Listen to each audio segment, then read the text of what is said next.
My parents were married for 57 years. There's lots of things that we joke about in our family, one being that my mother can't remember what time I was born, because she loved my brother more. And the other is that my mother never called my father anything. She didn't call him Chan. So they affectionately, I don't know how this came about, in fact we never even asked, but she used to call him Kusu.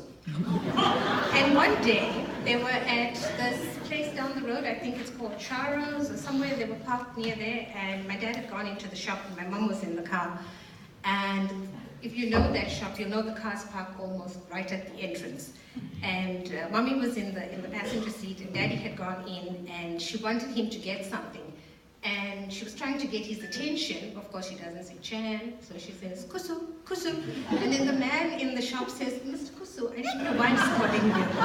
So, I would like, Mum has asked Avanti, or with Avanti's help, written a message to Dad that Avanti is going to read.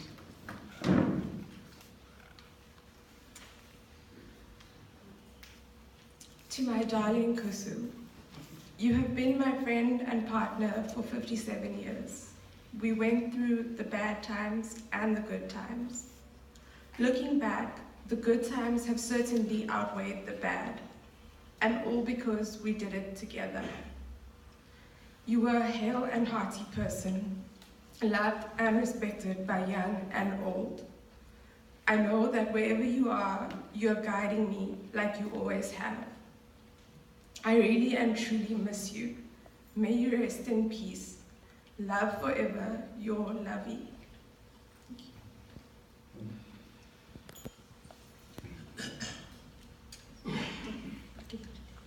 Yeah, as much as you heard that mommy called daddy Kusu, daddy only ever called her Lovey.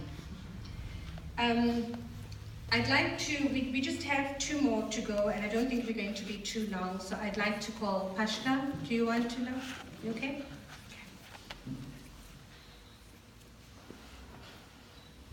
And for those of you who don't know, you heard my cousin Shem earlier, and this is my cousin Pashka, who's Shem's brother.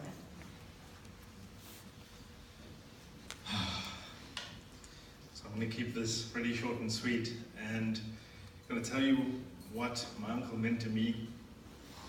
He taught me compassion, he taught me how to love, and he taught me to be who I am. He was always proud of, the person that I would want to become, and he would always push me to be that extra better. He'd always say that line, and my brother will know this: are you a follower or are you a leader? And that was the motto that went in our family throughout the ages, as long as I can remember. And I have to look back to when my mom passed, and it was a very difficult time. Daddy and Atha just got on that plane, came to India, and helped me understand where I needed to be from an emotional point of view. I can never forget it, because when I came back to South Africa and I didn't know what I wanted to do, where I wanted to go, there was a home. Daddy taught me things beyond what can be explained in a speech, or even in terms of life itself.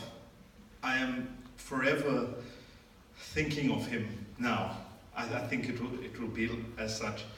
And I have to reflect on the fact that I have a young 1-year-old son that may never get to partake in his knowledge, understand who he was, share a drink with him, and perhaps a party, and perhaps I have to instill those values through him. I remember a time when my buddy Carland and I would often vacate dad's home, and he'd always be about where you're going, what you're doing. And Carland, you reminded me of a situation not too long ago where he said that we went out, and of course, unbeknownst to Atha, of course it's always unbeknownst to Atha, that Daddy snuck across with us, had a couple of drinks, and it's just cherishing in those times and moments, and I'll never forget you. You have molded the man that I strive to become. And I hope I can honor you in life as in death. Thank you. Our last speaker for this afternoon is a very special person to us. Again, like I keep saying, is my dad didn't differentiate between any of us. He knew that Bash and I were his biological children, but he treated every other person in our family as his own. But someone he was immensely proud of, and someone he spoke so highly of, and another person who had an extra special relationship. This is the thing about my dad, is that he was a special man to a lot of people, but in each and every one of those people, he had a special relationship. And I'd like to call my cousin Rajan, who also heard all the stories of Dad's life and times, and Rajan, we're going to be running out of time, so I'd like you to have your turn.